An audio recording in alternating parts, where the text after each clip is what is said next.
Okay, great. Thanks very much. So I will start.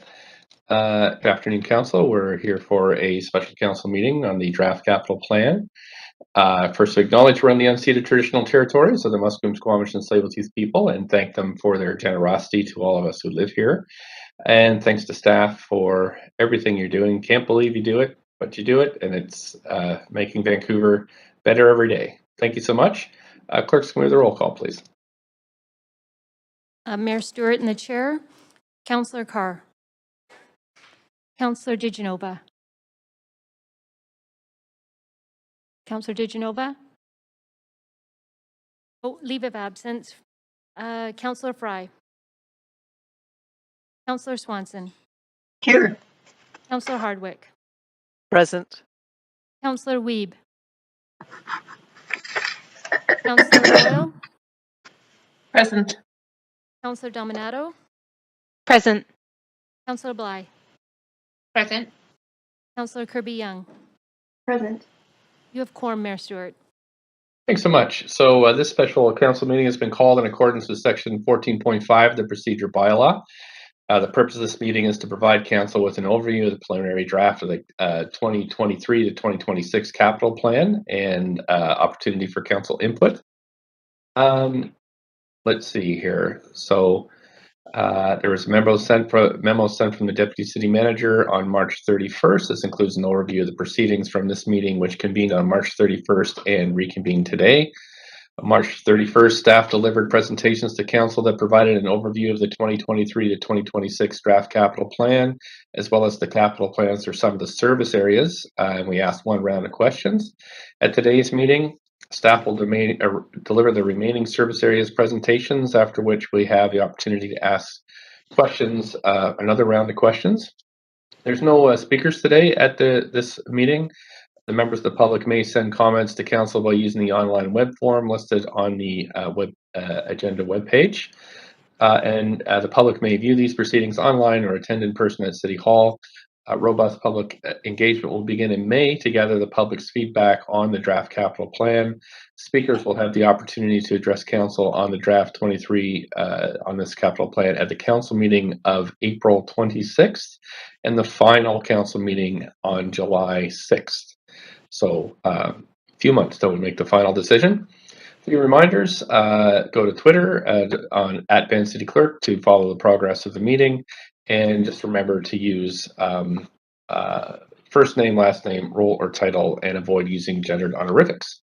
Thanks so much. We have the Deputy City Manager here to introduce the remaining capital plan category presentations. So this is part 2 of a workshop we started on April 31st. And I'm just going to provide a little presentation and share the intended format for today's conversation. I'm wondering if I could get my PowerPoint up there. Thank you very much.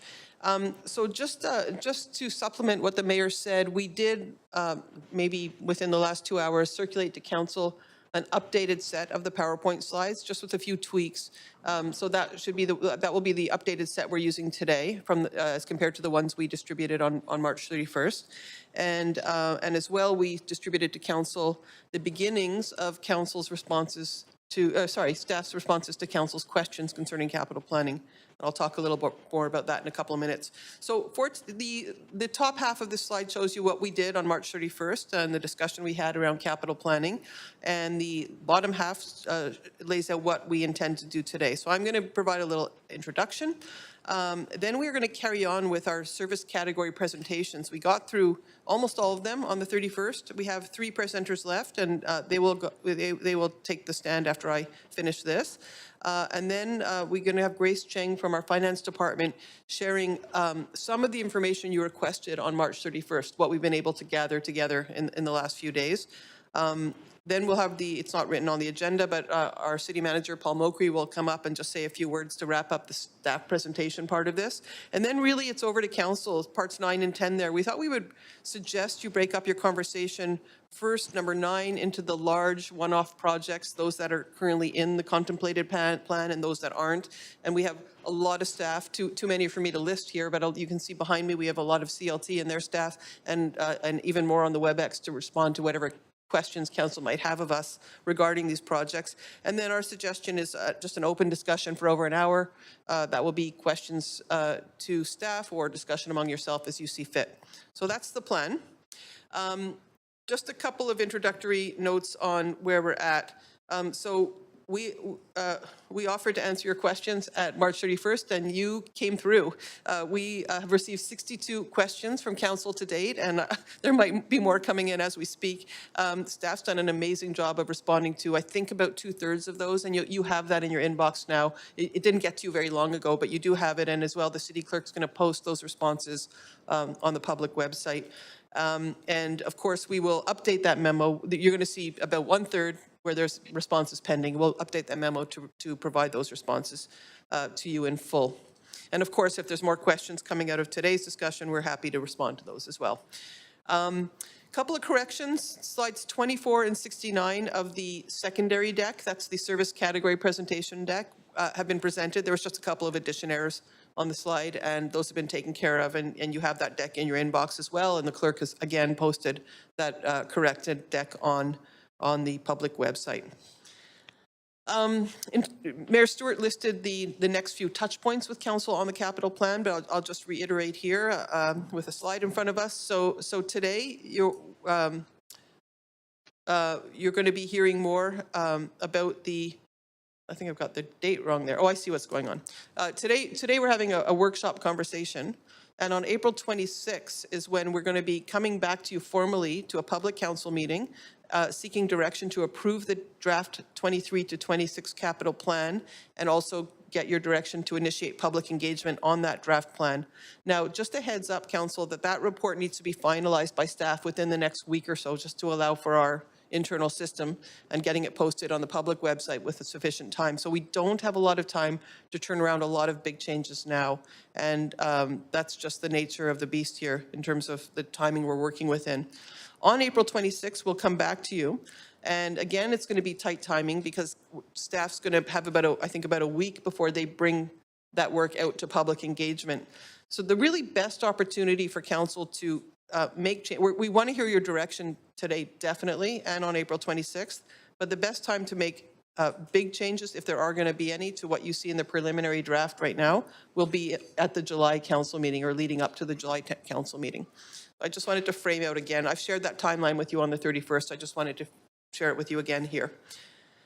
We're now going to move into presenting the service categories. You'll see this list. We got through almost everybody. We just have left our Chief Technology Officer, Tig Healy, and then we have representatives from both our police department and our fire department to talk about their aspects of the capital plan.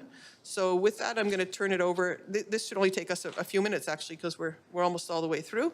I'm just going to pull up the right slides for this and invite our Chief Technology Officer Tig Healy to come present on our technology plan. Thank you.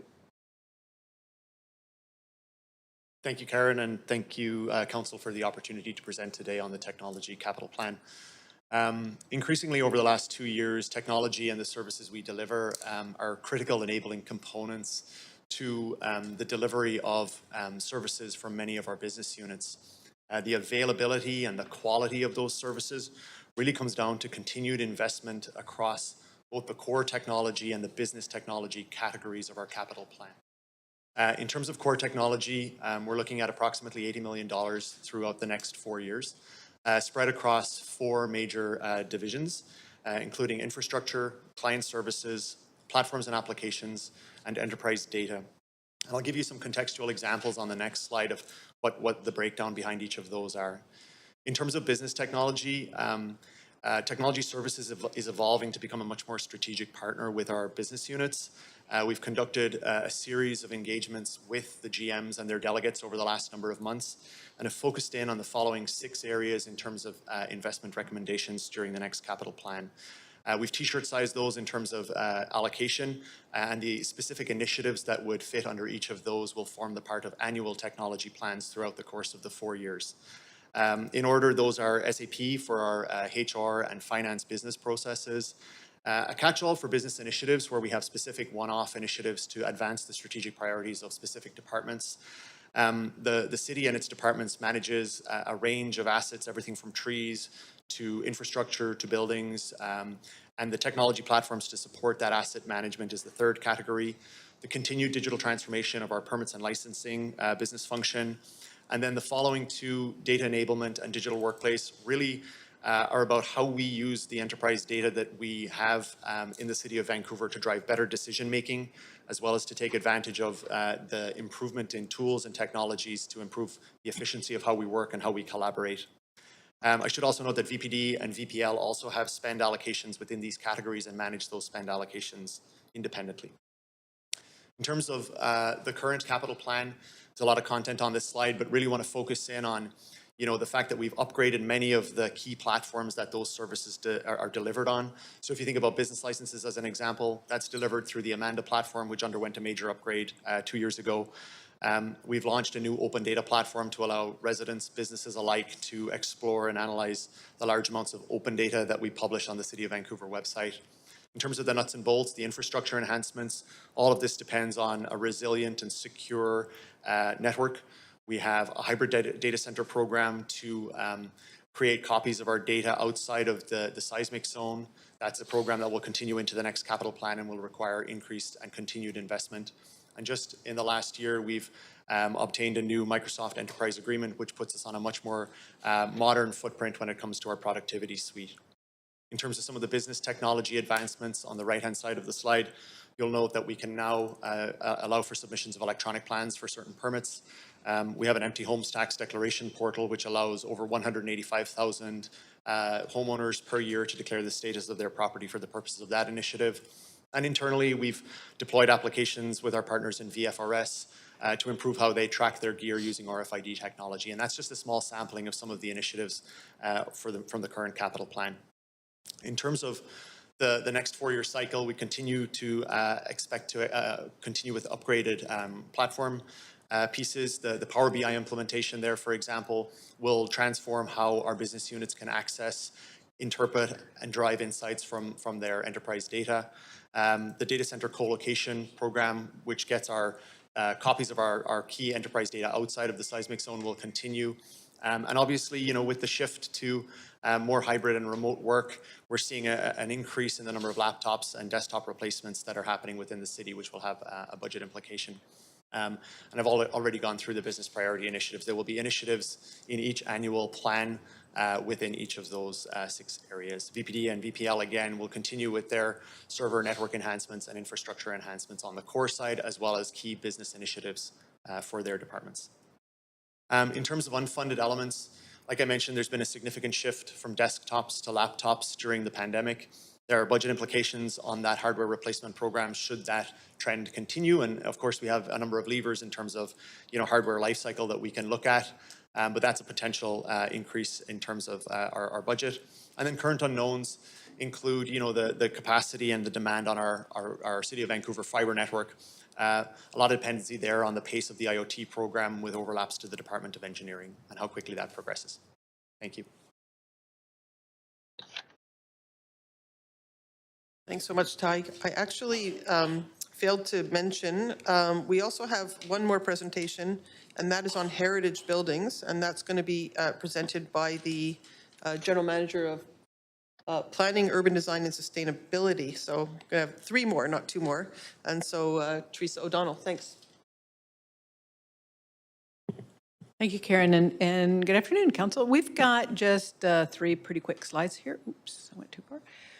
The first one, in 2019, Council did approve a set of heritage incentive to support citywide conservation.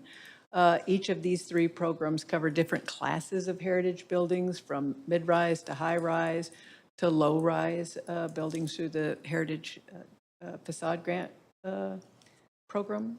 We also support heritage house conservation efforts. Council approves that as an annual grant to the Vancouver Heritage Foundation for dissemination through that program for a number of houses. We've had a lot of great successes over the last 4 years, and I know Council's always delighted to see those come forward. We've had 4 major grants delivered under the Heritage Incentive Program for about $9.8 million, and we do anticipate a couple more before the end of this year. Heritage facade, of course, 3 major projects. We've delivered 2 at about $150,000 plus 1 more before the end of the year for about $50,000. And the Heritage House Conservation Grant, which we delivered almost 113 projects. We anticipate another 35 before the end of this year. So that's been a great success. And in this capital plan, we do expect to see 6 to 8 projects coming forward in terms of the big program. The Heritage Facade Rehabilitation, we're talking with 8 applicants right now to improve and extend their existing program. And then the Heritage House Conservation Grant, at least another 150 projects within that 4 years. So all in all, I think the program has been a good success, and we're excited to see that continue. And Zlatan Janovic is also online in case we have any questions. Okay, thanks.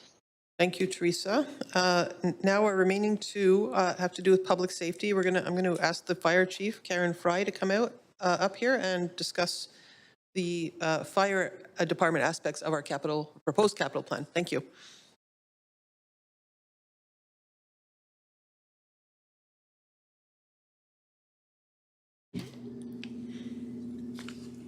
That's perfect. Thank you.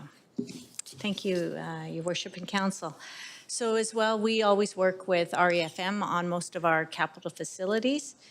Vancouver is serviced, I think I can go to the next one, by a network of 19 fire halls located across the city and 1 out at UBC.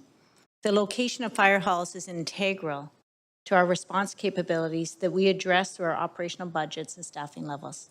We strategically deploy our resources to the areas where service is needed, change in demand and call volumes. Our response times and buildup of resources, as we always kind of talk about in our ERF, is also critical. The key is to get the right amount of firefighters on scene within the standards. I'd like to point out that our fire halls, in fact, what we call firehouses. Our staff live and work in these facilities 24 hours a day. They are a place of refuge, rest, organization, and house for our apparatus and crews. As our city grows, the complexities grow, our departments grow, and so must our facilities. We have certain areas within our city, including the Cambie Corridor and Main Street, that have previously been identified in several reports as kind of future growth areas. 15 of our 20 fire halls do not even have air conditioning.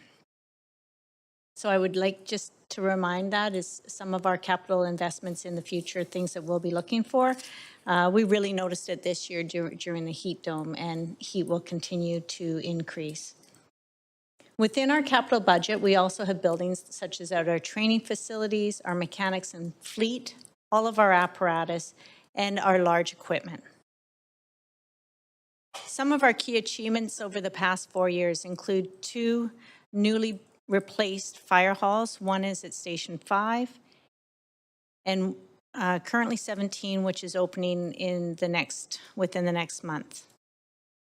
These are 17 is the first fire hall in the world that has the following 4 certifications: a passive house, net zero energy, 0 greenhouse gases, and it is LEED Gold. We also have renewal of our apparatus. It's continuous in any fire department based on best practice and insurance ratings. Really through the Fire Underwriter survey, we have to replace our frontline apparatus every 15 years. In our next, contained currently within the 2023 to 2026 capital plan, we will be designing, hopefully, and renewing Fire Hall 6, which is the West End Fire Hall and part of a community hub. We'll be doing capital maintenance programs of about $2.1 million, which really just goes to maintain our existing facilities, roofs, windows, replacement, renovations, which is directed to update or improve any living conditions in things like equity and diversity within our facilities, heating upgrades, HVAC and air conditioning. We have some money set aside for those. Ongoing vehicle replacements, as we included. We will continue to move towards electrification for our small fleet. So even as we replace our gas-powered vehicles to more of a hybrid or electric vehicles. And then new fleet equipment, which is a rehab support unit, right-sizing our fleet, and as well as an apparatus for our Hall 5 that we receive staffing for this year. So underfunded elements, we have the Canby Corridor Fire Hall, I mentioned that earlier, some land acquisition for that, planning and design, probably within the next capital budget. Also Fire Hall renewals, we have Kensington Fire Hall, we call Fire Hall 20, which is conditioned in the needs assessment report, it is considered poor quality, as well as our downtown South Fire Hall. And that one right now, I visited it today. We have 11 firefighters in there, and it's built for a staffing of 8. Also, a fire truck maintenance facility relocation and expansion to our training center. Again, the implications of unfunding any of these is our service levels, effective fire force for new facilities, resiliency, work safe requirements for heating and cooling of our facilities, and capacity and growth. And with that, I'm done. Thank you. We now have Steve Rye from Vancouver Police Department going to present the police aspects of the plan. Thanks, Steve. Thank you, Karen, and good afternoon, Mayor and Council. Let me just adjust this, Karen. Where is it? Thank you. Perfect. I'll just start off with this slide to just provide some context. So the key achievables from the last plan involved our VPD technology, where we worked on the digital evidence management, and that's an ongoing project for not only VPD, but the province, for every police department in BC, including RCMP detachments. It's really being driven by the new expectation for police to provide and flow information to Crown and all the other agencies, including some social agencies. So that is something that's going to be imposed on us, has been imposed on us. We're working with the city, and it's a key pillar going forward for public safety. Obviously, smartphones is a part of digital evidence management, having the connected officer, not having to leave the road, being able to do things from the street or from their patrol car. So appreciate the city really working well with us on that. That also includes enhanced online reporting, making it more accessible to come into the from your computer to report crime, ask for different types of assistance. We're doing a fleet refresh, evolution and greening. We're hoping to get by the next plan, this next plan, to 30% green, and that will include electric and hybrid. We're doing very well thus far. We've got 22 electric so far, 2 EVs, 2 plug-in, 43 hybrid, and we've got 20 more en route with including the RJ McBeath. We're going to try to make that as efficient for the climate as possible, the new one. So also just on REFM, just to provide context, so we've got a lot of pressure in our facilities for space as we're diversifying around the EDI lens. Our women's locker room had a major expansion. REFM was very supportive of that. And obviously the lobby expansion that's a leased building with a very tight space, with ICBC taking up about half the building, and it's a very tight lobby, as most of you know, so we did some expansion work there. So going into the current plan, the capital plan draft, we've got 3 major buckets. We're looking at a consolidated post-disaster facility, so a main headquarters. We've got 11 different buildings right now. And it's not to consolidate just our working environment. It's very inefficient and all that, moving between buildings. But this is really for the city's legacy and risk management for the next decade and the next generation of all citizens. Major disaster here, none of our facilities will withstand a San Francisco or a LA kind of disaster or anything.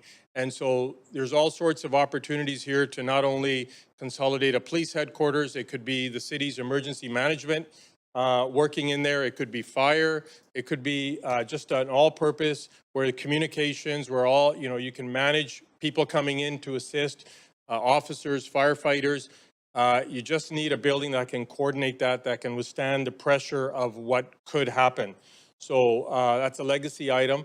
Digital transformation and modernization. So as I said earlier, we're right there in Canada leading lots of frontline initiatives, predictive policing and all those technologies, but that's going to continue on how we integrate all the evidence and how we report and how we fight crime and provide assistance. So that's going to create a lot of efficiencies on human resource efficiencies, saving time and energy. And obviously I touched on the continued evolution of our fleet and doing our part around the climate. So the next slide, I'm just going to speak a little bit more about the consolidated post-disaster headquarters. It is about, that's a leased building, can be. It's tight. We share it with another company, ICBC. We're going to lose our kiosk lot there that houses the bulk of our fleet, hundreds of vehicles. And so that headquarters and the Gravely building, it's a very unique setup in North America for that much back and forth. We really need a central location.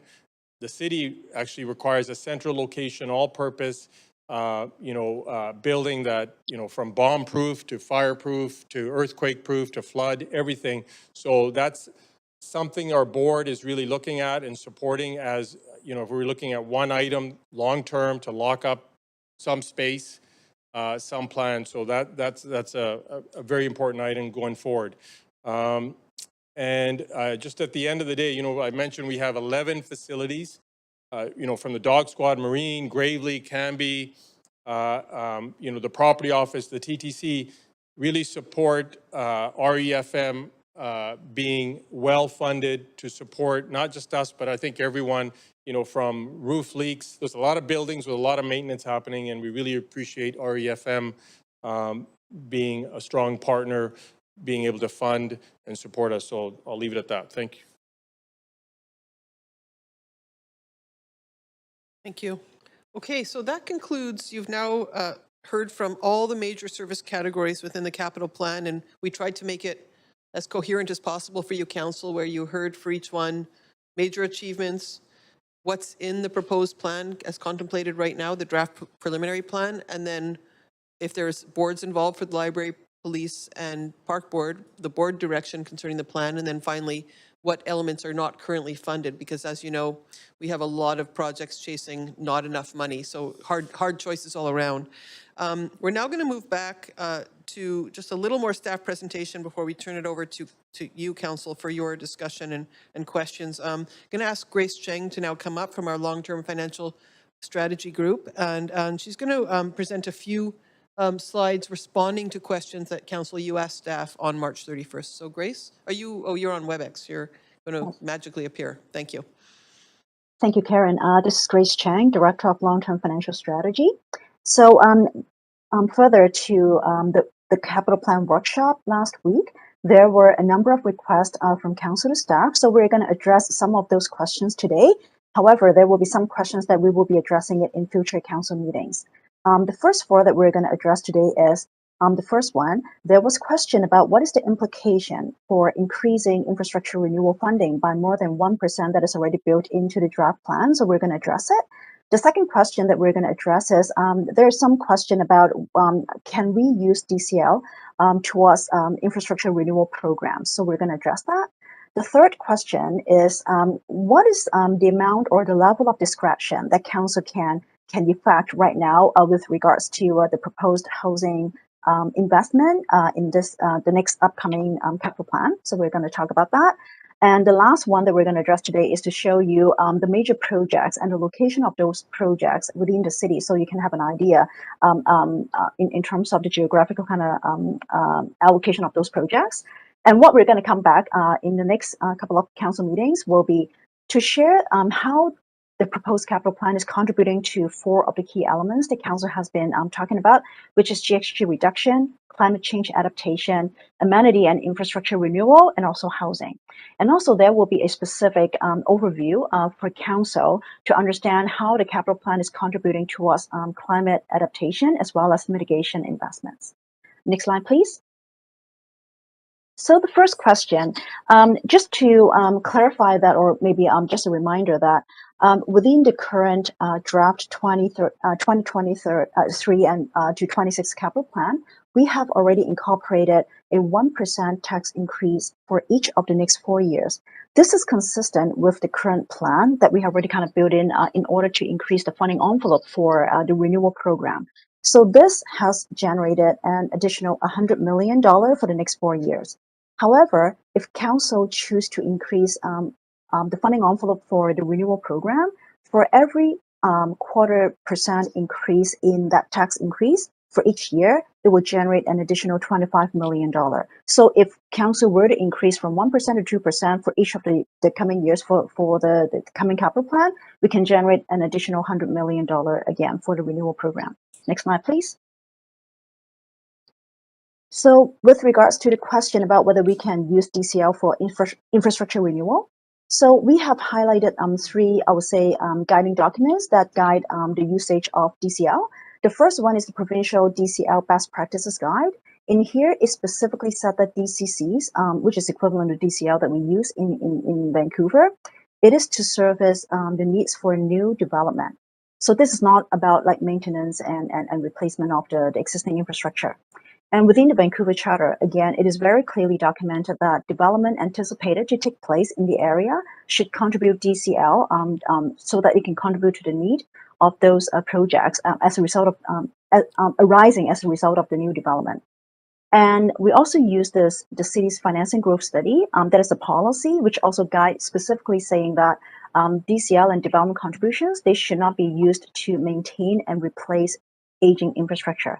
So that being said, when we renew, say, for example, a community center, there is always a renewal portion of it as well as an expansion of it. So the renewal portion of it, we cannot use DCL. We will be using property tax. However, on the expansion piece, we will be using either DCL or CAC towards the expansion portion of the project.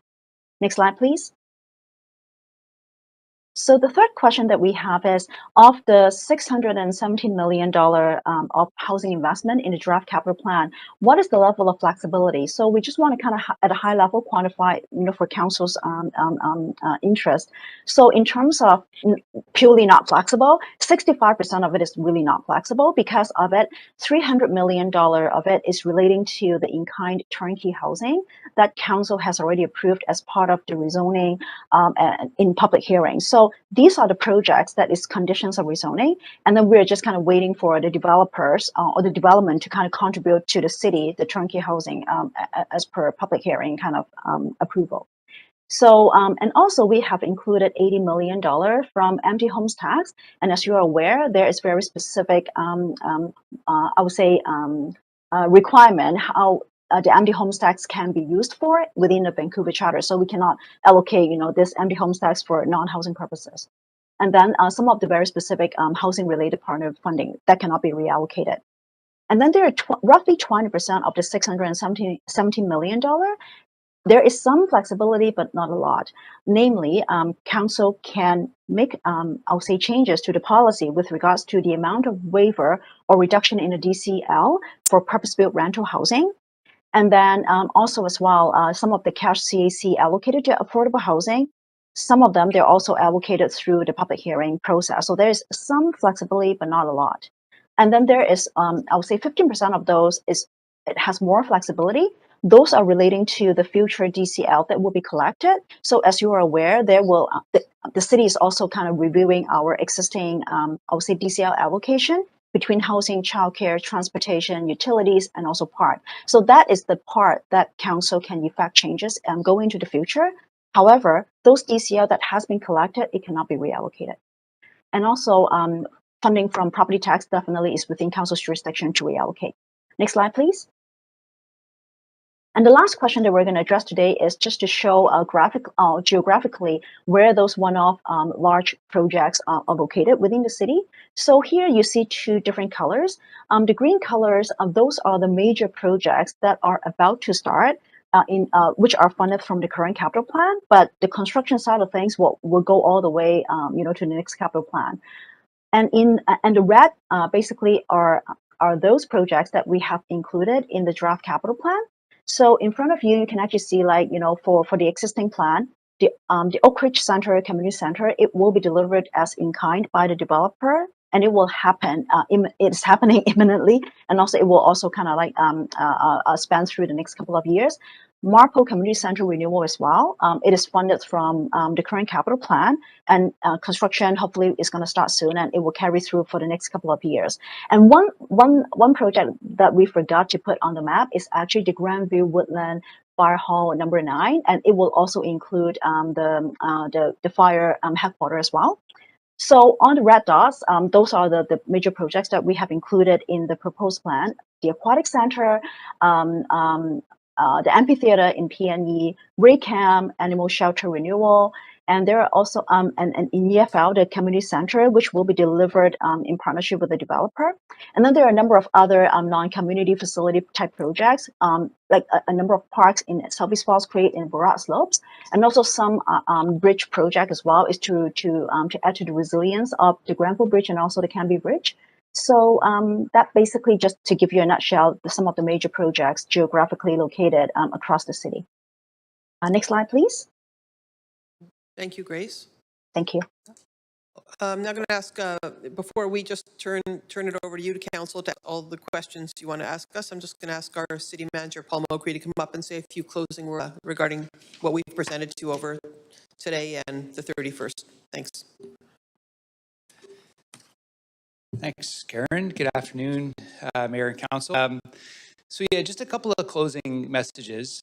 First, as has been indicated, we have, just to acknowledge that we have definitely heard the direction from Council, those particular policy areas, climate, infrastructure and amenity renewal, housing, those cross-cutting policy areas that you're looking to understand how those are reflected. And that's work that we are doing. We'll be able to present that back to you, but just wanted to again reinforce that we're very conscious of those. And the plan that you've seen here, although you haven't seen it expressed in that way, does reflect those priorities.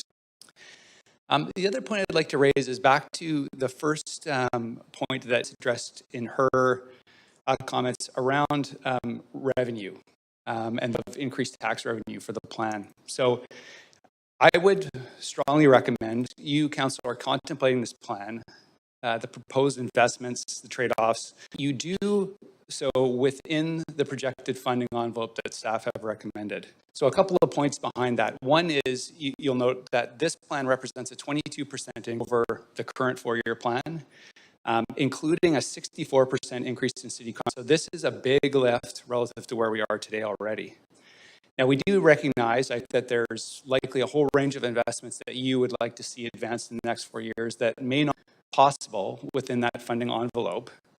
And yes, the next council have as its lever the opportunity to increase taxes and more capacity to fund those investments.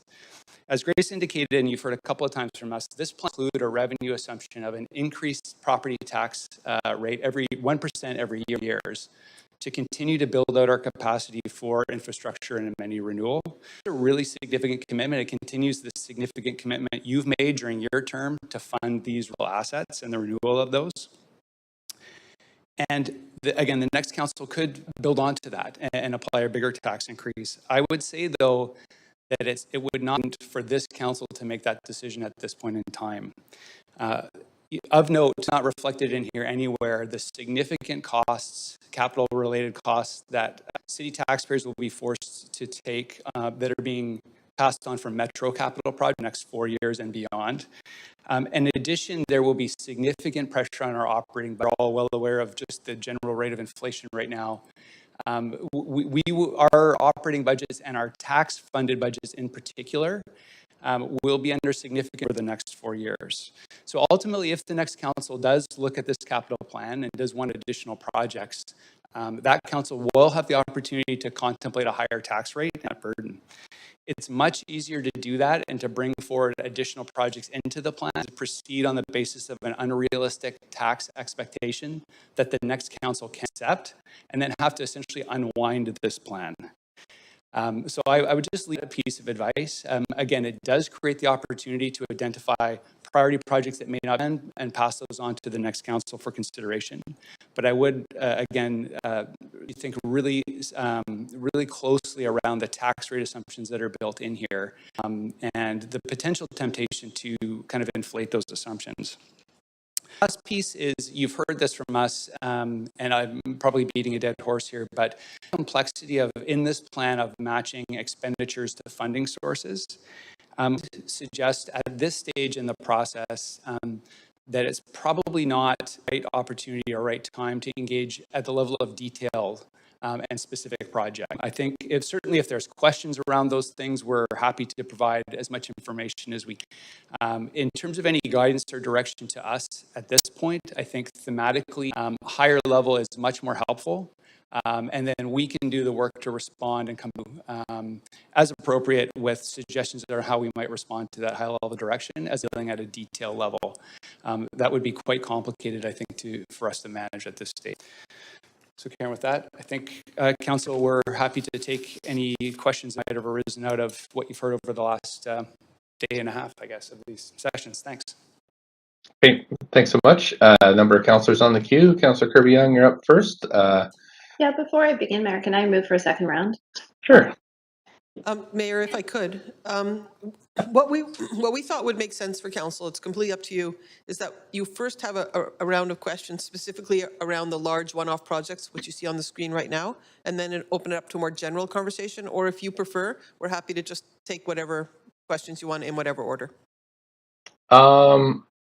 Well, councillors are on the list now, and I'm not sure what their preferences are. And so let's just, since we have a move for a second round of questions, I'll just let councillors decide if they. I think we'll just probably have to take all the questions at once at this point. And okay, that's great. With that, do we have a seconder for Councillor Kirby-Young's motion? Second, Dominato. Thank you. Point of procedure here. Oh, sorry. Yeah, go ahead, Councillor Swanson. My Kristen isn't working. Could you put me on the list? Sure can. All in favor of a second round of questions, say yay. Yay. Opposed, Yay. nay. Great. Okay, so Councillor Kirby-Young, I'll reset your timer here. Go ahead, up to 5 minutes. Great, thanks, Mayor. I'm going to start with questions on specific projects. So my first one is to Chief Fry with respect to fire hall needs. And I know that you spoke to, for example, some of the unfunded in terms of Canbyland, Kensington, and Downtown South. Council have received some correspondence and had some dialogue around Fire Hall number 8 in Yaletown. And I didn't see you reference that specifically in your presentation, but did understand that that was previously unfunded for renewal. Can you comment on where that sits now? Hi, thank you. Yeah, the Downtown South Yaletown we called it the Yaletown and Northeast Fire Hall. It's outgrown. I do believe we've had some preliminary talks as of the last day or two on co-joining facilities with housing and childcare as an option, and that space that we are looking at, it's imminent that we try to move that one ahead quicker, or we may lose that opportunity. Does that okay, help? so is it fair that we will, based on those conversations, that we'll see updated information when this draft plan evolves? Because we're not seeing sort of a specific commitment, and the staff presentation last week indicated that was unfunded. But now, so we're expecting that we'll see an update on that with potential funding towards that. I'm going to ask Grace Cheng to respond to that, please. Yes, this is correct. We are looking into that, and at the minimum, we will be providing design dollars, but we are trying to kind of see to source funding for the construction as well. Okay, super, thanks. I'm going to keep going for time. The Gastown Streets work and sort of the notional allocation for that, and I know it was presented that might possibly be phased over 2 capital plans. Can you speak to what scope of what type of work or restoration might be involved in the contemplated allocation for Gastown Streets?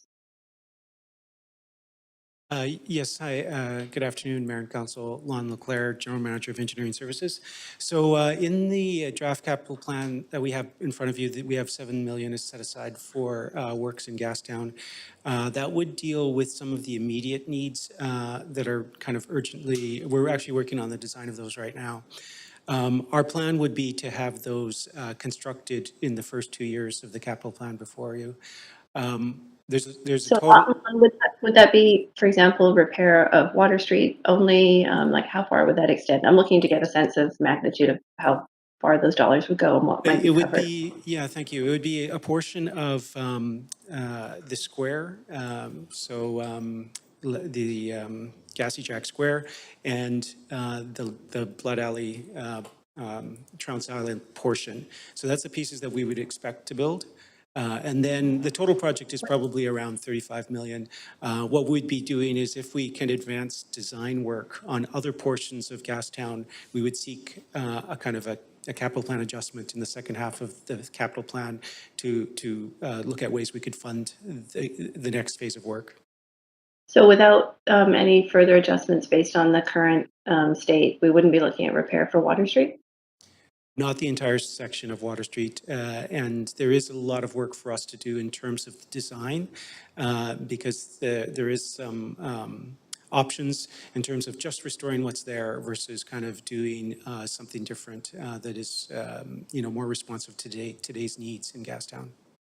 Okay, I'm going to leave that there for now, since it's a bit of a fact-finding question session. I'm wondering, with respect to the East Fraserlands Community Center and the decisions that council took recently in terms of working with the developer to advance that community center, are we contemplating that we'll be able to deliver that plan built within this capital cycle by the end of 2026?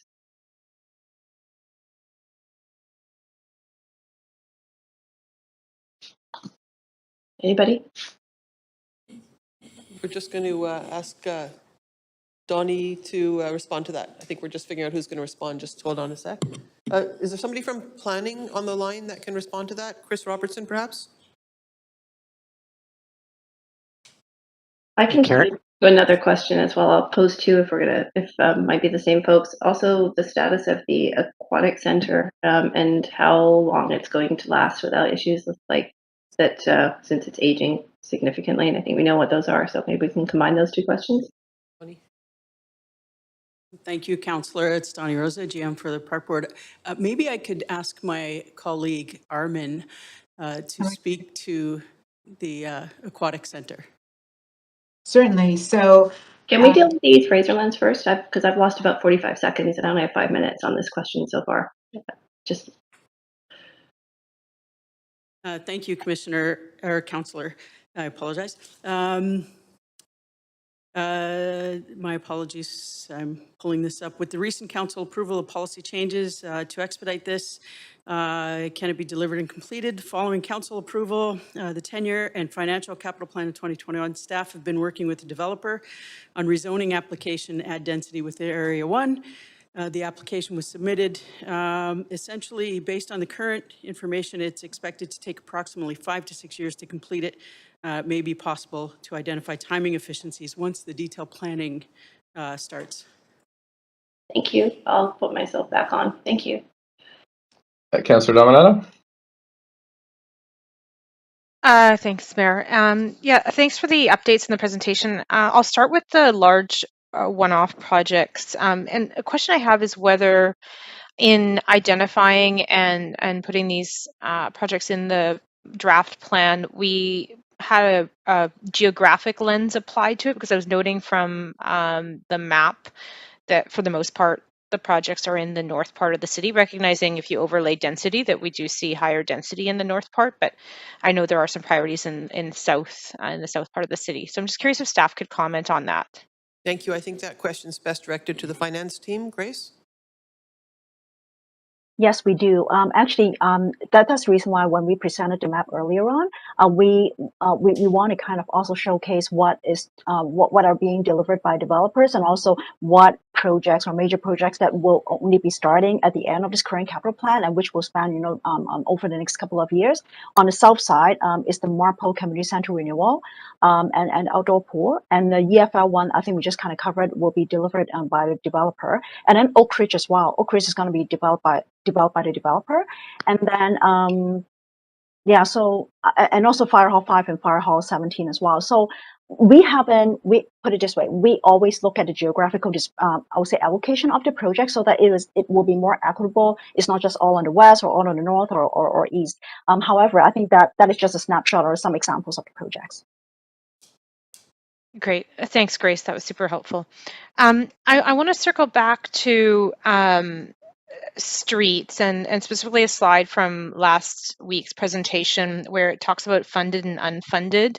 I'm just hoping that Lon could speak to it, and specifically there's two columns, and I just want to be clear that it talks about in active transportation neighborhood traffic management that there's 40 million allocated, but then it references an unfunded element of 20 million the city, 20 million partners. And so is that over and above the 40 million that's allocated?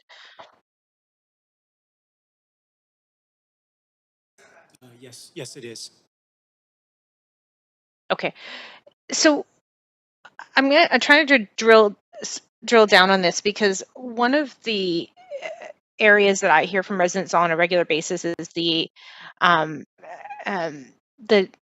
and really desperate need to see more investment in pedestrian crossings, both pedestrian safety, cycling safety. And so what would it take to increase that? My recollection from previous capital plans is that this wouldn't be debenture borrowing. This would be likely transfers from operating into capital to fund some of the regular street maintenance and upgrades like this, including some partner funding from TransLink. But I'm trying to get a sense of what ultimately the public will get out of this on a year-to-year basis. Because when I last asked some of these questions, it was around, well, we can probably fund 6 to 8 pedestrian crossings a year with lights and beacons. And so I'm really trying to get a handle on what does that translate into on an annual basis for the public when they're saying, we're seeing collisions at this intersection. So could you kind of help paint the picture for me of what we would see?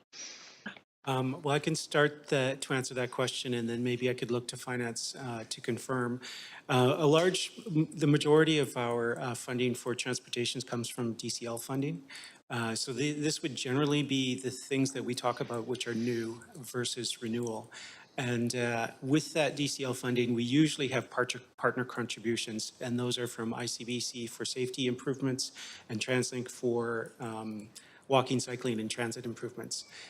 So the level of investment that we are making in the transportation is really, we're dividing up the portion of money that we get from transportation DCLs. Finance, did you want to add anything to that?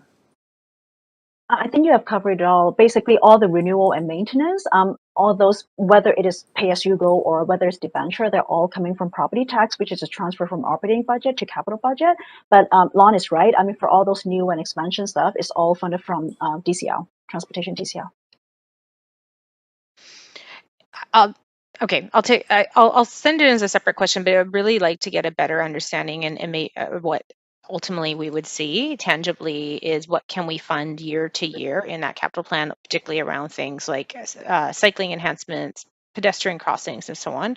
I want to shift over to technology because there was the focus on the technology presentation, and my understanding was that as part of our work to handle more pedestrian safety responses and questions around traffic enhancements, that we were going to have an online platform where the public could, one, input their requests, but also get a sense of where things sit in the queue. So, someone expresses concern about pedestrian crossing, but there was going to be like a digital platform that would help people navigate that and understand in real time the progress being made in these areas. Is that coming under the technology portfolio? Is that under engineering and streets? And what's the status of that? Is it part of the capital plan? Our Chief Technology Officer had to step away, so we're going to take that question away and get back to you, Councillor. Okay, that's no problem. You're at your 5 minutes, so I'm going to Councillor Fry. Thank you. I'll go back on the queue. Councillor Fry. Yeah, thanks. And yeah, just say it's nice to see so many of your faces today. It's been a while for a lot of us, so nice to be here and nice to see you all. I have like a real sort of general question about sort of KPIs, looking at the past capital plan. So I've been going through the 2019, 2022 and seeing some things that are on the list from then that we approved and presumably paid for in that capital plan, and there's sort of carrying through. I'm wondering if there's an opportunity to have a kind of comparative, like what are the KPIs? What did we get done versus what we promised to do in that capital plan? And I bring this up because I look at some of the fire halls in particular, like 5 and 17, which we kind of articulate as things we accomplished in the last 4 years, but I don't think they were in the most recent capital plan. And so those are some of the kind of questions I'm grappling with. So we look at 5 and 17, for instance, as accomplishments in the last capital plan, but they weren't funded from the last capital plan as it's framed in this language. And I know that Fire had reached out about some notions of a new hall every year or every capital plan, for instance. Thank you for the question. I'm going to ask Grace Cheng to respond for the finance team on the possibility that we could do that analysis. So specifically, what was committed to in the current capital plan, and what have we delivered on? Grace? Yes, we can definitely report back on that. So there's a difference between when a project is being funded versus when a project is being delivered. In particular, for some of the projects like Fire Hall, some of the fire halls, in particular when housing is on top and some sort of co-location situation, you need to go through rezoning and it takes time. However, that being said, right now we have been putting a lot of concerted effort in terms of how do we streamline the whole delivery program so that we can actually deliver more timely and also more cost effectively. So this is an ongoing, I would say, process enhancement projects that we're going through right now. But we can definitely report back as well. Yeah, thanks. I think that'd be helpful because it is a little confusing when comparing the capital plan versus the deliverables we see in these reports. So do we have a sense of how we've accomplished the deliverables that we committed to in the last capital plan? Are there any flags that we may not have met the goals? So in other words, just an overarching % delivered kind of figure? Is that what you're after? Yeah. Grace? I would defer this to Patrice. My understanding is roughly like 70% depending on whether it's ongoing program versus specific project. Patrice, would you like to comment on that?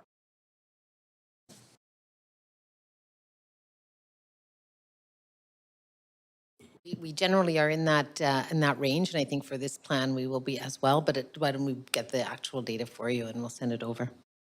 Okay, I'd appreciate that. I'm just looking at my clock. I'm going to be coming back. Then Ty's not here for IT questions, right? No, unfortunately, he had to step away. But you can ask the question, and we'll certainly get. Well, I'm certainly curious about depreciation of technological assets, because I know in the business world that's a cost recovery kind of, and obviously we move through technology very quickly in today's day and age, and I'm curious what we do with end-of-life machines and that kind of thing, and how we exact a cost recovery, if that's even a consideration. Okay, we'll get back to you with the answer. What we do with our old technology, and do we generate any revenue by selling it? Is that the question? Yeah, and how we write it off, and that. How we write it off? Okay, sure. Okay, with my last minute and a half, I'm curious. I don't see any dollar amounts on the VPD, and I'm very curious about what we're projecting, because there's no money attached in this report. I'm curious why we see sort of unfunded amounts and stuff in other ones. Are you referring to the new headquarters, or? I am actually, yeah. Okay. Roundabout way. I'm going to ask Steve Rye to respond to that, please. Talk about the facility. Yeah.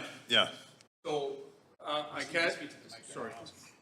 So when it comes to police facilities, I mean, you can look at some big cities in North America, and you're looking at, $1 billion for like an LAPD kind of thing, huge population. For Vancouver, you're looking at, this is discussion based in phases. So ultimately, you're looking at a multi-purpose, disaster-proof building at $650 million as a long-term, phased-in approach to an all-purpose building. And again, it's not a VPD headquarters as much as a City of Vancouver disaster center point to manage a disaster. So this considers opportunities for co-location of other city services, for instance, and unloading maybe other city services to help sort of consolidate. I wouldn't I wouldn't get into how the city would come around to that figure. It's, is it a priority to have a facility in keeping with probably every other major city in North America and prioritizing? So, you know, that would be for council. We may have to come back because I'm out of time and I know there's lots of, thanks, Steve. Okay. Councilor Weed?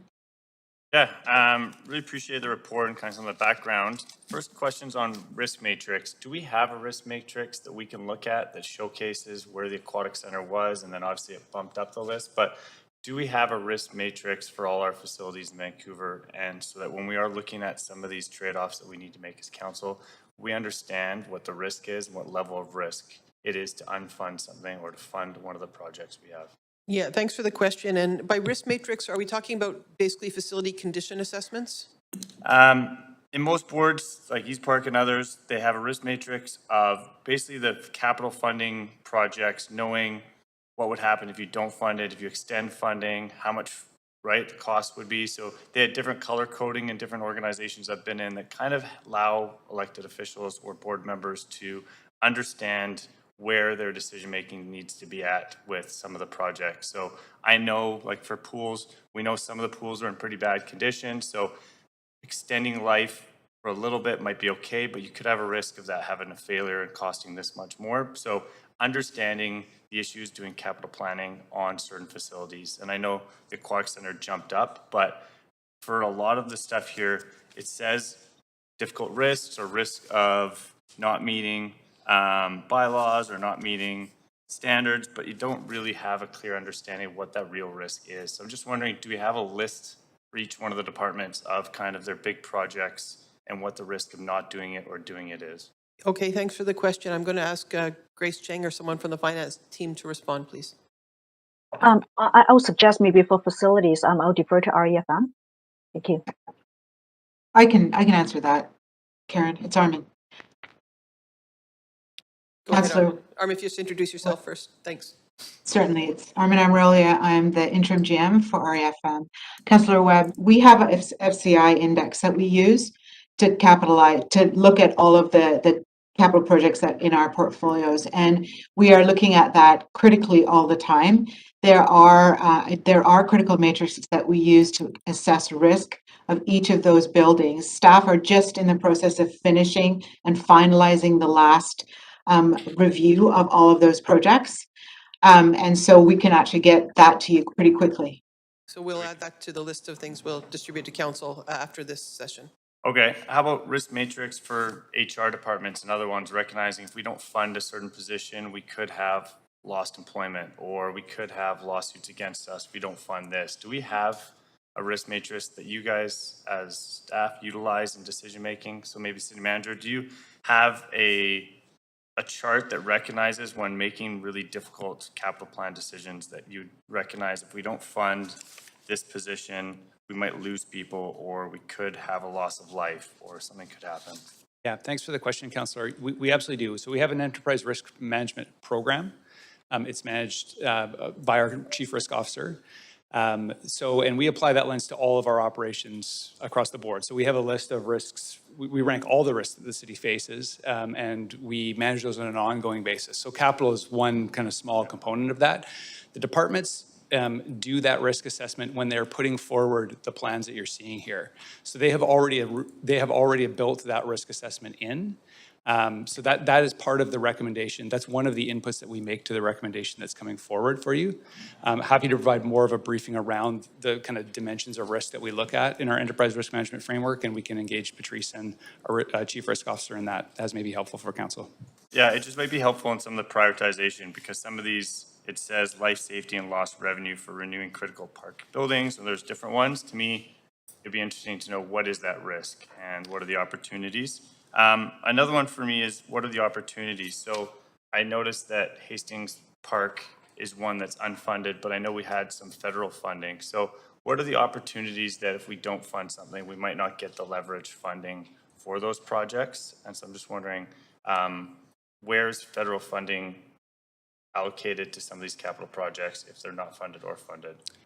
Yeah, again, another great question. So we do have an emerging priorities kind of unallocated bucket, and in large part, the intent of that is to provide us capacity when there are other funding opportunities. I mean, generally, our first priority for senior government funding is to fund things that are already in the plan. So our ideal would be that it's actually displacing city funding, but often it's an opportunity to fund something new that's not in the plan, and that's where we'd be looking at emerging priorities as the source for the city's contribution in respect of those projects. Okay. I recognize the time. I will go back on queue. Thank you. Councillor Hardwick?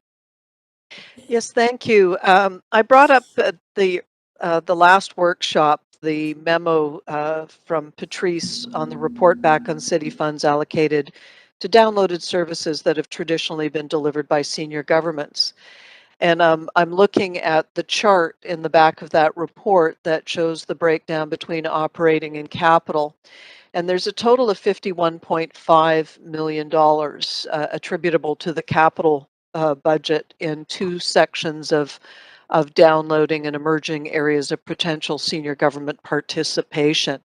I know that they don't necessarily relate directly to the capital projects that we're looking at here, but in the larger context, my question is, are we examining in our evaluation of these capital projects the downloading aspect as detailed in this report? Grace, can I ask you or someone from your team to respond, please? Yes, I can respond to this. We can address it from a downloading perspective, or we're addressing it from a partnership perspective. Say, for example, housing. We always have a funding formula that we have in mind. Say, if the City of Vancouver is providing land, what kind of equity contribution or grant contribution and also low-cost financing we expect from senior government to kind of do it. So we never provide 100% of the cost. This is one of those examples. Childcare as well. We are trying to kind of leverage provincial funding to deliver, for our childcare spaces. So basically, we're providing like 80%, and then provincial government right now is providing 20%. So these are some of those kind of existing funding formula. We always want to advocate for more senior government funding so that we're not in it alone. So yeah, but it still costs us. So let's, if we're putting up 80%, we're getting 20%. It's still costing us. So we can talk about partnerships all we want. It is weighing on our taxpayers and our budget. So my question again, in this examination of the capital budget, I asked about this in the last meeting. I'm asking about it again. I would very specifically like to see the downloaded elements from that were detailed in this plan addressed as part of this capital plan going forward. yes, we can quantify that. And at the same time, just want to reiterate that in particular about housing and childcare, all the CAC's council can actually choose to allocate, as part of your public hearing approval. And then also for DCL, there is a DCL review for the next 10 years. How do we reject the allocation? So this is totally within council's purview. And in particular, on the property taxes I alluded to earlier, council can choose to reallocate. It's totally within council's jurisdiction. Are we looking at the same time at the inflationary impact of the CACs, DCLs, and other forms of developer cost levies? We know that by accelerating rezoning in particular to generate this revenue, it's inflating land values and making things more unaffordable. So we're chasing our tails a bit in terms of affordability because of this business model that we assumed, I understand, significantly regularizing developer contributions starting in 2009. So I am concerned that we have a more thorough analysis, because we doing the same thing and expecting a different outcome. There's a definition for that. And we are continuing to inflate land values as a product of this business model that we've assumed. So I think it's important that we have a larger conversation about the impact of inflation based on this business model.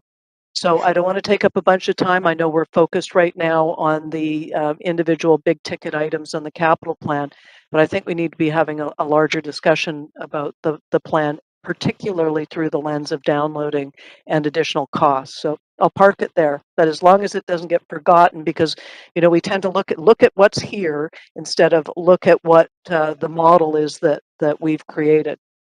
So thank you very much. We'll get that information to you, Council. I appreciate it. Thank you. Thanks. Councillor Swanson.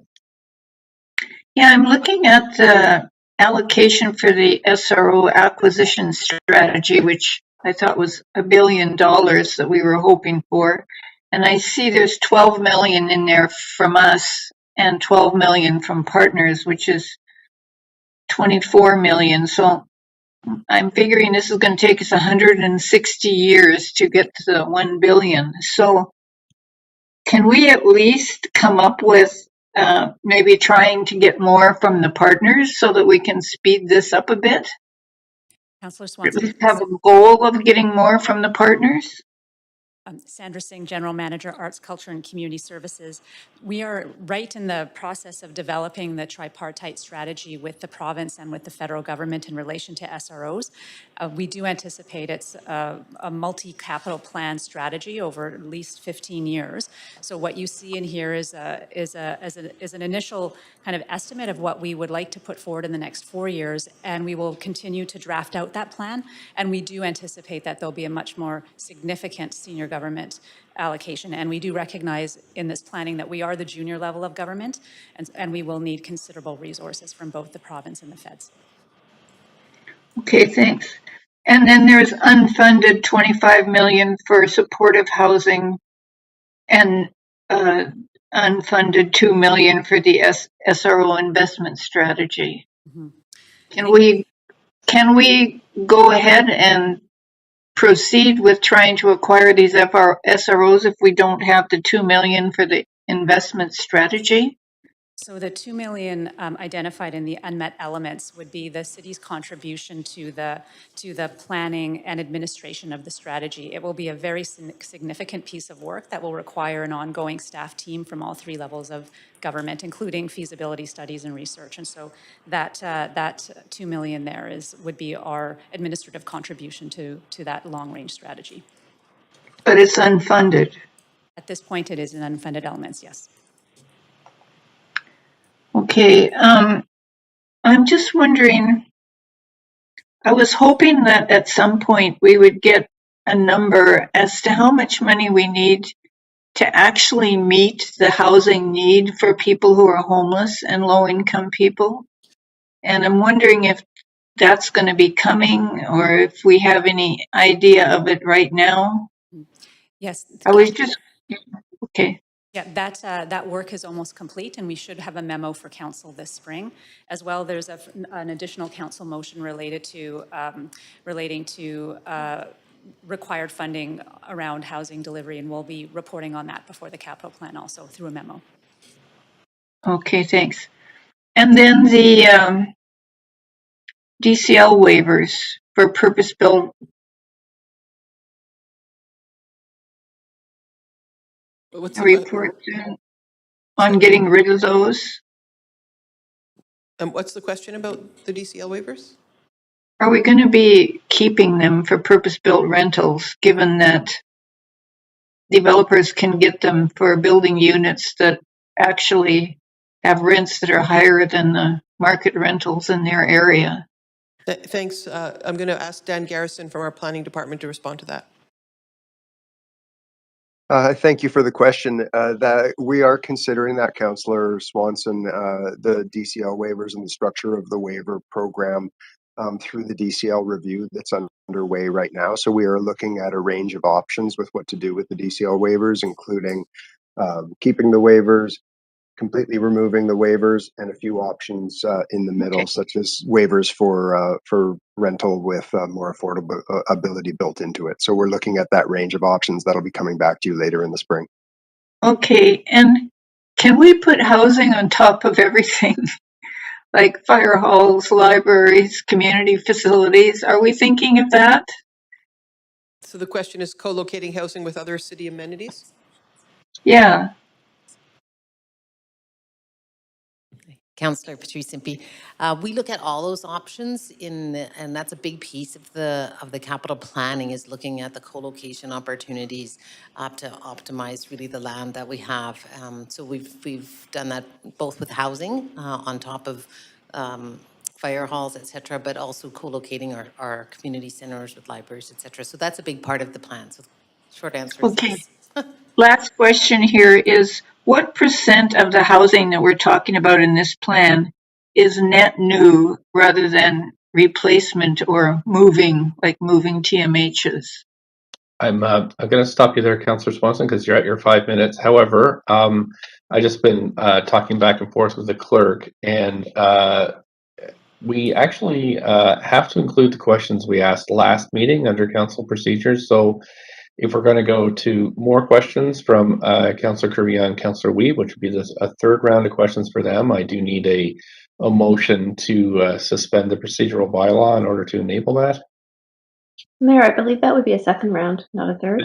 Today it is, but we have to include the questions from the last. This is an I see. extension of the last council. Yeah. So can I have a motion for that? So moved, Councillor DeGenova. Thanks. The seconder? Seconded, Councillor Boyle. All in favor, yay. Yay. Okay. Opposed, nay. Great. Okay, we've extended. So Councillor Swanson, you can put yourself back on the bottom of the list for another question. Councillor Carr, please go ahead, and I believe this is your first. I'm not sure what round it is first today, but maybe you asked one. Anyway, go ahead. Thank you. Thanks very much. So first, just like Councillor Swanson talks about, can we put housing everywhere? I'm talking about, can we tackle the climate crisis with all our projects? But I'm going to start with fire, and happy to hear that downtown South Yaletown fire hall is now being contemplated. I think that's an important one if I look at the density in that area. So just a point about that. But are we analyzing the increased risks, such as in Yaletown, such as in the Canby corridor, of increased population, towers, that they just increase the stress, the ability to respond fast, the potential around fires. Chief Fry, I'm going to invite you up to answer that, please. Yeah, thank you for that, Councillor. We are completing, or just about completed, our 30-year fire hall study review, and that does take into kind of the first do-in response and being able to have apparatus within being able to arrive on scene within 6 to 7 minutes to be able to mitigate and knock down those fires as a first in, and then as long as the ERF. As far as looking at the capacity in each hall, that's something that we would look further to with things like our dark horse plan for the total number of firefighters within each station and each facility. And we should always continue to have facilities where they can expand depending on where the growth and calls for service are. Okay, thank you. That's great. I was very disturbed by hearing that there are firefighters in fire halls that do not have heat pumps, and we have heat domes, and we can expect more heat domes.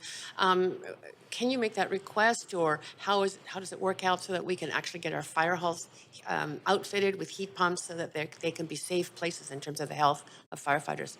Thank you very much for that. That is probably number one on my list for this year and next year into our continued capital renewal projects, and some of that funding that we are going on that, because we need to have comfort for those, and it's very hot in those facilities. Yeah, and they're already stressed by the calls. Thank you. And overall, I'm going to talk about climate a bit. Oh, sorry, just before that, West End Community Hub. Can we have data on how much has been collected in community amenity contributions towards the West End plan to provide for those services? And, sort of desperate in that area, the population is increasing a lot. Thanks for the question. Grace, over to your team for this one, please. Yes, that one we can report back on the community. Sorry, the CAC collected today. Awesome. We can report back later. Thanks very much. Appreciate that. Fire Hall. The Fire Hall Arts Theater renewal. I've been there. I just got a report. High storms. There's water in their electrical rooms in the basement. Why aren't we? I mean, this seems like a big risk to a key community asset. I'm going to ask Sandra Singh, GM of Arts, Culture and Community Services, to respond to that, please. Thank you, Councillor, for the question. Yes, the Fire Hall Theatre is a 100-year-old building, a 40-year-old theatre and it is long overdue for upgrades. We did the feasibility study with the last capital plan and determined that it's a building that's adjacent with the police museum. Yes. So it's phased over over both of those organizations. So we have in our unmet needs category just treating the fire hall theater and doing some of those critical building upgrades, as well as dealing with the accessibility. It's still in the unfunded list, though, so we may bring it up. I may bring it up next. I know that we have to do that analysis. And also in terms of just the West End, very concerned to hear our chief librarian, Christina Castell, talk about the library being at capacity on opening day. I don't need an answer to that. Just very concerned that we're not planning with the anticipated growth that is already happening in the West End, faster than the plan ever anticipated. Way more housing units there. So, okay, final question. This week, the Intergovernmental Panel on Climate Change put out another assessment report, and specifically for policymakers like us. And the language in it is incredibly dire. I mean, it talks about this, there is no time to wait for investments in climate. I know I'm running out of time, but I want to know if we've analyzed this capital plan in terms of how much we are actually spending to bring down GHGs, and by how much we can bring down GHGs in this plan. Council asked us for that at the first half of this session, and staff is busily working away to make sure we can provide you the most accurate information. We plan to get that to Council very soon by memo. Thank you, appreciate that. Councillor Kirby-Young. No, thanks, Mayor. I'm going to start off with the Aquatic Center question, and I just want to frame this out a little bit. Is that what's the allocation made to the new Aquatic Center, if any? What would be the total to renew it? And is there an opportunity to augment this with community CACs that are coming from future area development projects that Council may not yet have approved? And significantly, what's the safety rating and lifespan of the current facility now? Thank you. I'm going to ask the finance team, Grace, to respond to those sets of that set of questions.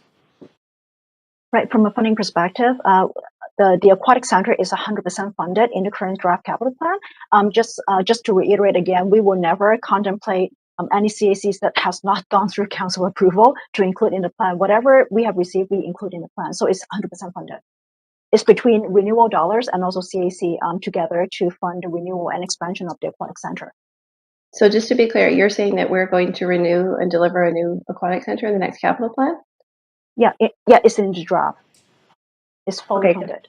I didn't see a line item specific against it. And what will that deliver? Will that deliver the expanded vision for the facility that the park board had landed on?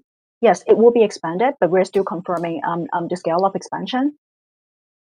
Okay, is that amount going to spread over one or two capital plans? Are we going for gold and putting it all into one capital plan, or what does that look like? In one capital plan, it's 100% funded currently in the draft capital plan. Okay, and is that because it's necessary because of the safety risk of the current building at this point? I will let real estate to confirm that. Armin? Yeah, for sure. I'm Armin Amrolia, Interim GM, RFM. Thank you for the question. Yes, that's what we're looking for. We're looking at the feasibility right now of ensuring that we can actually do the design planning and at least start the construction for the new Aquatic Center in this capital plan. So we are looking and targeting for digging and breaking ground at the end of around 2026. Okay, but then my question was, it's the work is necessary because of the HVAC and the safety rating of the building? Like we need to do this, aka we cannot put it off? Yes, it's the FCI on that is very, very low. And so we're looking at critical end of life systems, and it is absolutely getting critical for life and safety as well. Okay, thanks. Thanks, appreciate that. Moving on to another question, it's technology. Do we have the technology person or no? We don't, but if you can ask the question, we will certainly get back to you as soon as we can. Yeah, I'm really interested in an answer back. I know that there's reference to the fact that we can help support some business license applications online, or people can submit plans electronically, but I'm looking for more perspective and fulsome information on actually having the ability for real-time technology and automation of some of the permitting processes, the ability to check in on the status of an application for, some of these systems you see where any staff member can pick up based on the history of something and move it forward, versus what seems to be a bit asynchronous in terms of uploaded plans and things of that nature. So can we get some information back on when we could meaningfully Yes, we can, and make some traction on that? City manager is going to respond at least in part right now. Thanks. So yeah, thanks, Councillor. Great, thanks for the question. Absolutely, that's the objective, is to provide people with that type of real-time access to the status of their applications. So we're absolutely working in that direction. It's a significant transformation of our existing systems, but yeah, the investment that Tig spoke about in our permitting and licensing systems, that's one of the key objectives for that. So again, happy to provide more detail, but we're definitely heading in that direction. Okay, super, Paul. That would be really helpful. And maybe while you're there, you may not be the person, but you might be able to answer this question. It's around the City Hall campus that was contemplated in the last plan. And I know there's a notional amount in terms of civic facilities and planning, but given the significant needs we have, like with an aquatic center crumbling and other needs across the city, are we putting the City Hall campus planning on hold? For the most part, I'll defer to staff on the details of whether there's any additional kind of scoping type dollars in here, but generally there's no significant investment in City Hall contemplated in this plan. No. Okay, great. And then I'll ask this other question, which is the Animal Control Center, which might potentially have a significant line item or allocation about it. We're hearing for things like we can't fund the Fire Hall Art Center right now. I understand a big part of that is around it's not accessible to artists or to patrons. It's not compliant with performing arts associations in terms of their regulations. Some pretty significant issues with accessibility there. No way to get artists in sort of in an elegant and respectful way. So can something like the Animal Control Center be deferred to a future capital plan to support other projects? I'll ask Armin Amrolia to speak about why that project's been prioritized in this plan or in the preliminary draft plan. Armin. Certainly, Armin Amalia, interim GM, RFM. Thank you for the question again. Yes, so we're looking at co-locating this with the SPCA renewal that they're also doing on their site right now. And if we don't include it in this plan, I think we're going to lose the opportunity of that co-location, which will then cost the city a lot more funding to actually build a standalone animal services center. So if we actually look at all of the synergies that we actually get with this co-location, we've made the commitment or certainly looking at the feasibility of actually co-locating our animal services center with the new SPCA building. There seems to be a lot of synergy with the co-location. Okay, thanks. I'll follow up with some more detail. I'm out of time. Thank you very much. Of course. Councillor Weed. Yeah, my first question stays mostly focused on the big projects. The ones that are unfunded, are we able to get a little bit more explanation, I think mostly to the public, like on some of them like Britannia, it looks like we're funding the design, but we're not going to be able to fund the building to 2027. Are we able to talk a little bit more that those projects are going along, just what parts are funded and not funded? Absolutely. When we we're bringing if council directs us to, we'll be bringing the plan out for a lot of public consultation through May, and the team will be working with our communications and civic engagement department to get all that messaging right. And we'll certainly include messaging around where there isn't funding to actually build something, where we're investing in continued planning and design to move toward a building phase. Or just timing that we won't be able to get billed by 2027 anyway, so that's why this is happening. It's just sometimes helpful for the public to know that their project isn't just being dropped, but it's continuously moving forward. Okay. My next one's coming from being on the Personal Disability Advisory Committee. There's significant amounts in almost every single one of the departments, including community facilities, civic facilities, cultural facilities, park board, active transportation, talking about reduced accessibility. And to me, this is a really key one, as well as under recreation facilities, accessibility inclusion improvements not being funded. Can you talk about why so much of the accessibility strategy is unfunded?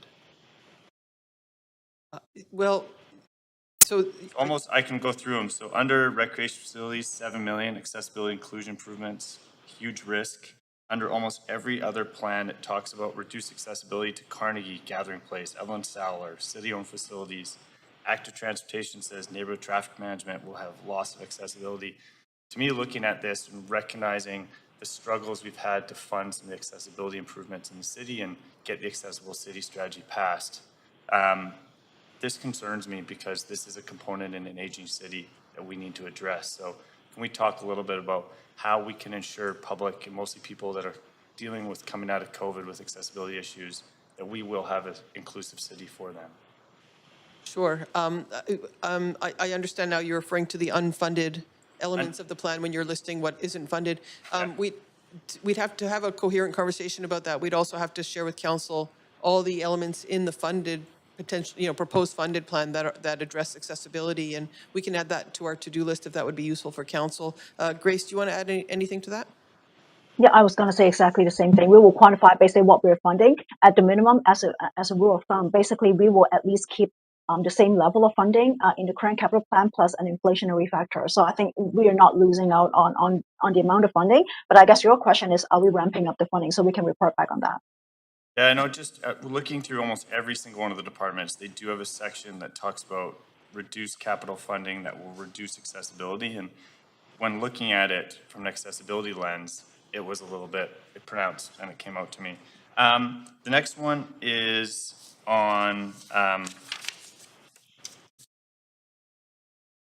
lot of the work that could have ROIs, and I don't know what the ROIs are. So when we're doing recirculating of water, recognizing that help meet our bylaw, it also will reduce costs. And some of the green infrastructure can reduce costs. Do we have, and some of them say that they're only 10% for the cultural grants that could actually get more money.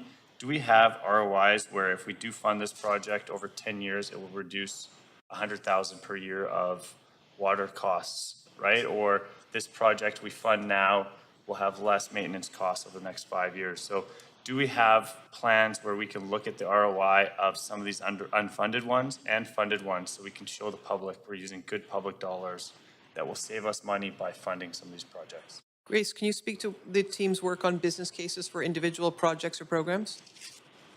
Yep. Well, yeah, I can speak to that. So we actually analyze the business case for some of those that have ROIs, but we don't do it for every single program. But we can actually look into, I think, in particular, when you highlight, green infrastructure, we can report back on that as well. Okay, I just see some that we know how much illegal street vending is costing our city, and however, we're not funding the Powell CED hub, or there's a few of these that we know what it's going to cost by not doing these projects. And to me, some of these probably are cost neutral, or some of them we might actually save funding by doing the project. So it'd be interesting to see that data so we can be like, okay, that makes sense if we don't fund that, because some of the ones, mostly some of the social service ones, we've seen how much it costs to deliver stuff that we're not being proactive at. And so sometimes some of the stuff looks like we're underfunding the proactive approaches that we know cost us more in the long run. And so it'd just be interesting to have some of that data moving forward. Thank you. Thank you very much. That's all. Councillor Swanson? Yeah, I just have one left here. I don't know if you can answer it right now, but maybe in an email. I'm wondering what percentage of the housing in the capital budget is net new rather than replacement. I know we're always thinking that we're building new housing or buying new hotels, but the homelessness doesn't seem to be going down, and I'm trying to figure out to what extent we're just replacing what we have rather than actually building additional new. Yeah, thanks for the question. I'm going to ask Sandra Singh to respond, please. Councillor, thank you for the question. On slide 12 of your presentation deck, in the draft capital plan proposed allocation, we have itemized out the various unit counts associated with the proposed capital plan elements. In the 4 years, we're hoping to deliver through VAHA about 2,500 units. That'll be subject to senior government funding, but that's what we're currently hoping for. There's an additional 900 units of new housing that we hope to enable through the CHIP program with nonprofit partners, and about 725 units through inclusionary. But if you can take a look at that chart, and we can certainly follow up with any additional information. Thank you. Councillor Dominato? Thanks, Mayor. I'm wondering if staff could comment, and maybe it's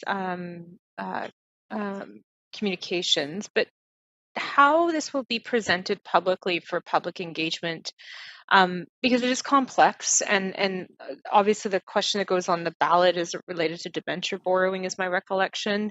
And so could staff comment on how this information will be presented and digestible for the public to understand what the draft plan prioritizes in terms of new capital, in terms of maintenance, upgrades, and so on? Sure, thanks. I've just split that question into two parts because the question that goes on the plebiscite ballot is very specific and legalistic. And then there's the broader communications you're referring to. So in terms of the latter, I don't know, I don't see Maria Ponticus on the call. Do we have someone here from our Civic Engagement and Communications Department? I'm sorry, we're going to have to get back to you on that question. Council. And in terms of the plebiscite question, perhaps Grace can address that one.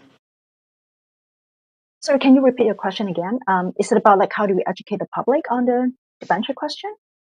I was largely asking how we will be presenting the draft capital plan, and it is more of a communications question in terms of how that information is presented in a digestible format to understand what is new capital, what is maintenance, what is actually related to the ballot question, which is debenture borrowing. And so I think it is a communications question. I can have that offline. It doesn't have to be addressed right now. Thanks. We'll get a fulsome response to you from our communications people. Thanks.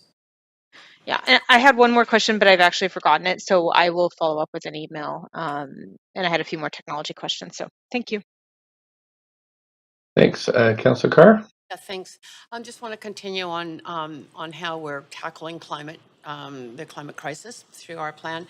And I'm happy we retrofit libraries branches with HVAC, but could somebody, or maybe it's Christina de Castel, tell me how many of our libraries have actually got heat pumps so that they are safe places to retreat to in times of extreme weather events, both heat and cold? We'll get Christina de Castel. We might need our real estate people to back her up. Here you go. Thank you. Christina de Castel, Chief Librarian and CEO of Vancouver Public Library. We do not have heat pumps at current library locations. We do have air conditioning at all locations but Caristale. And there may be someone from REFM who could specify what the upcoming plans are related to heat pumps. Thank you.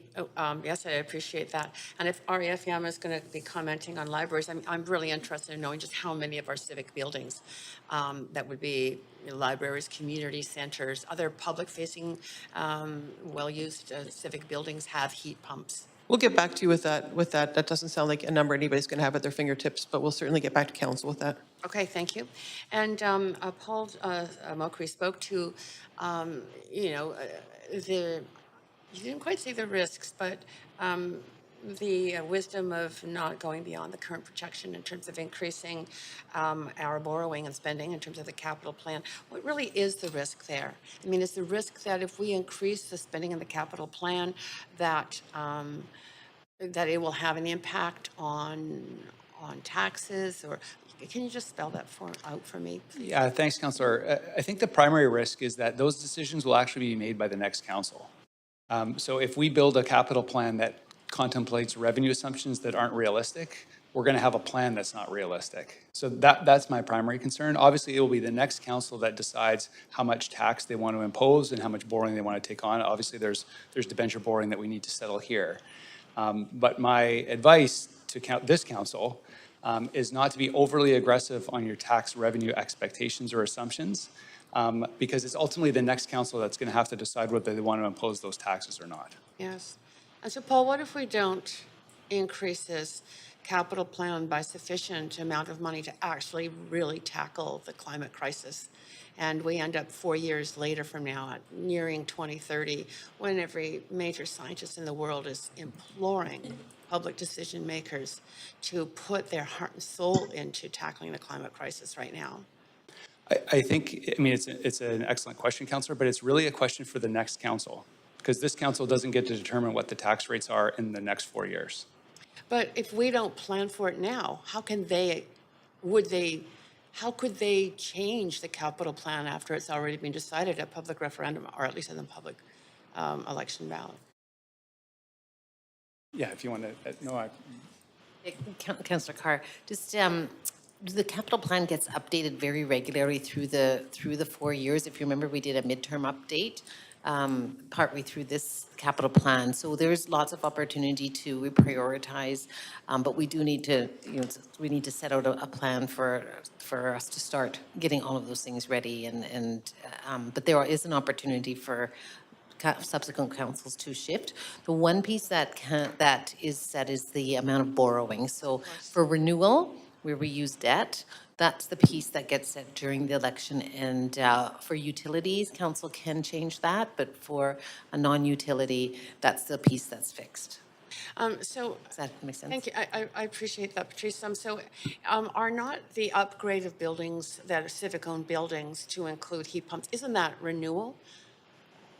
I'll ask Grace to confirm, but I think that would probably be under the renewal. Can you confirm? Yes, the majority of it will be through property tax funded. But that's, okay, so is that debenture borrowing at this point, and then we repay with property tax? Okay, so what I really So it could still be done out of property tax, new property tax. Doesn't have to be out of borrowing, it could be out of property tax, right? Right, So right. property tax funds borrowing and pay as you go. Yes, I know it's great to pay as you go. We like to do that, but we also have a crisis, an existential crisis, that if, you know, and I'm hearing, I'm just so distraught by other governments at other levels who are simply not taking it seriously by their actions and investing. But I will not, wrongly, but I won't go into that in detail.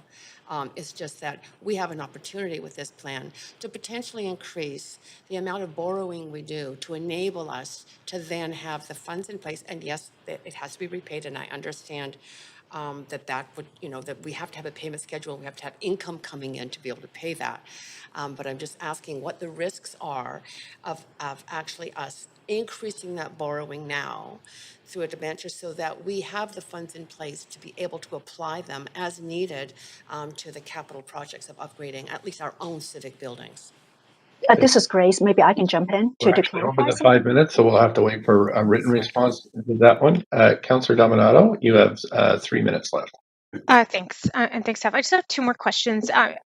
One is around if there's a way, as a follow-up, a document or a graphic or visual to get an overview of the proposed capital investments and how they slot into what would be sort of the kind of critical core services that we typically at the city level cover, whether it be streets, whether it be sanitation, waste, and then other areas that, and also civic buildings, things like that, they're responsible in terms of maintenance, and then other areas. So that's just an ask to see it visually laid out, because I continue to have concerns about whether particularly departments like engineering are getting the short end of the stick in terms of capital allocations as well as operating allocations. So that was one question that can be done offline. But my other question is around particularly around solid waste, and a note from staff that zero waste initiatives are primarily unfunded. And I'm curious why that is, and if that includes, for example, under sanitation, it says we've budgeted for deploying 350 new high volume recycling and litter containers. Does that include zero waste centers, specifically in commercial areas, at public parks and pools and other areas I've asked about previously, or are those not included? But if you could just explain sort of why there is not any allocation for zero waste initiatives, or very little, based on the slides I'm saying. Thanks for the question. I'm going to ask Lon Leclerc to come respond to that.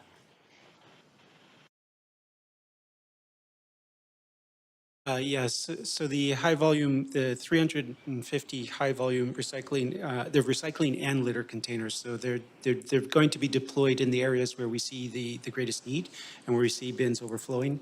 The reason that the diversion items are identified as unfunded is because they're high cost with kind of, I guess, harder for us to justify the cost of those.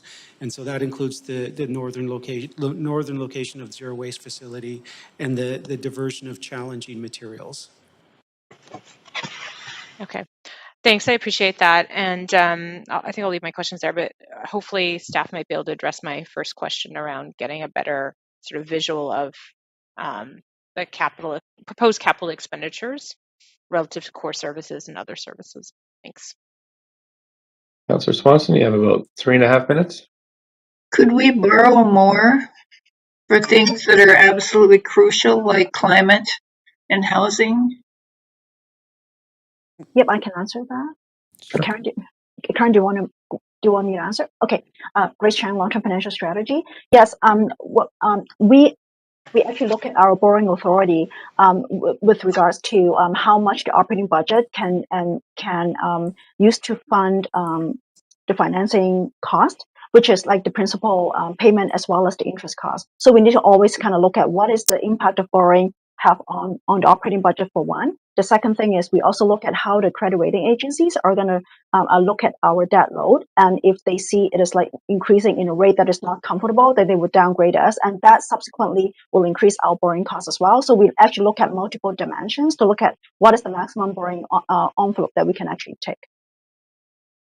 So this budget here is at the maximum, you're saying? Yes, we have been increasing the borrowing authority or the borrowing capacity. So right now I would say we are treading is increasing in a way, but still within the parameters that we have from the credit rating agencies, and also the ability for the operating budget to service the debt. Could we squeak it up a little? We have been trying. We have been trying. Yes. So what about this idea of you're saying that we're budgeting in a tax increase of 1% every year? What if we upped it to 2% for crucial things like climate and housing, where we end up paying more by not having them in the future anyway? I can comment on that. What would be the downside of that? I'm actually going to ask the city manager to, okay, Grace, go ahead. Yep. I think as Paul mentioned, I think this is just a capital plan. It is how we contemplate to kind of invest in our infrastructure and amenities over the next 4 years. However, the actual implementation will have to be approved as part of the annual budget by future council. So I guess at the risk of projecting, I would say, a higher revenue envelope when it's not really controlled by this current council, I think there is the risk that Paul is trying to allude to. So hopefully future councils will be concerned about these things, but okay, thank you. Great, thanks so much. That's it for questions. Thanks, staff, for all the work on this. Perhaps, Deputy City Manager, you could walk us through next steps? Sure. I'm actually going to just pull up a slide to do that, if you bear with me for a second. And I'll just ask the clerks, I guess we're done with this one, and so I'm not sure if we recess or we adjourn. I guess I could look at my script. I will do that. Okay, so am I good to go? Yeah, please go ahead. Okay, so this, I need to share my screen again. Pardon me.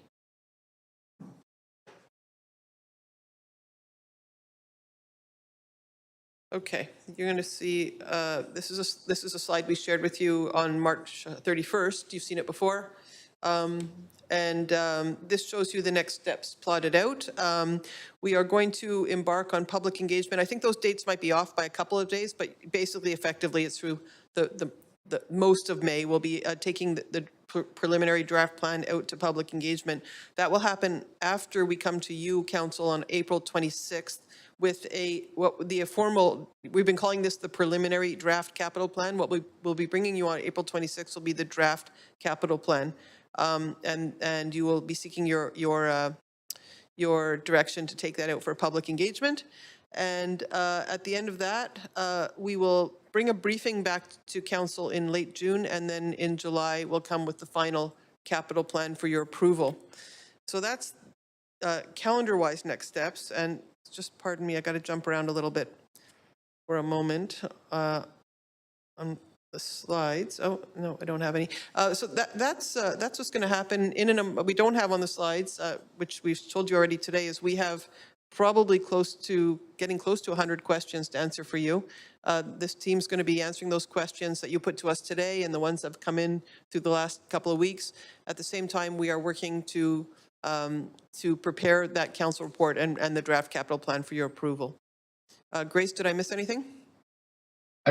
I was going to ask, so procedurally, if there are amendments that council would like to make, does that come at the April 26th meeting or the July meeting? Council can opt to bring forward through a motion amendments or recommendations to staff at either of those. The challenge will be at the April meeting that staff will have a very short turnaround time before we, to make the changes that council requests and then get the draft plan out the door for the public engagement. So we feel the optimum time for you to make adjustments to the plan will be at the July 6th council meeting, and you'll also have the benefit of the public input to the plan at that point as you suggest changes to the draft plan. Okay, thank you. And just a question to clerks. Do we adjourn it? I'm just looking. So we adjourn at this stage and then come back at a separate, a newly constituted meeting on April 26th. Is that right? Yes, that's correct. There's the meeting on April 26th and July 6th. Great. Okay, so can I have a motion to adjourn, please? Motion to adjourn? No, oh, Thank you. Mayor Stewart, can we just take a moment to have a break for just a moment before you? I need to speak with you offline. Okay, great. I will just, we don't have a seconder yet, so I'll just take a pause for a second and come back to council.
we do have an opportunity to make amendments today. I just want to point that out for your knowledge. However, there are other opportunities, as pointed out by staff, either on April 26th or on in July to make other amendments. So I'm pointing that out to you, and just want to see if we have a seconder for the motion to adjourn. Second, Councillor Boyle. Thanks. All in favor, yay. Yay. Yay. Yay. Opposed, nay. Thanks. Okay, we're adjourned. Thanks, council, and we'll see you again soon, I'm sure. Thanks, staff. Thank you, staff, for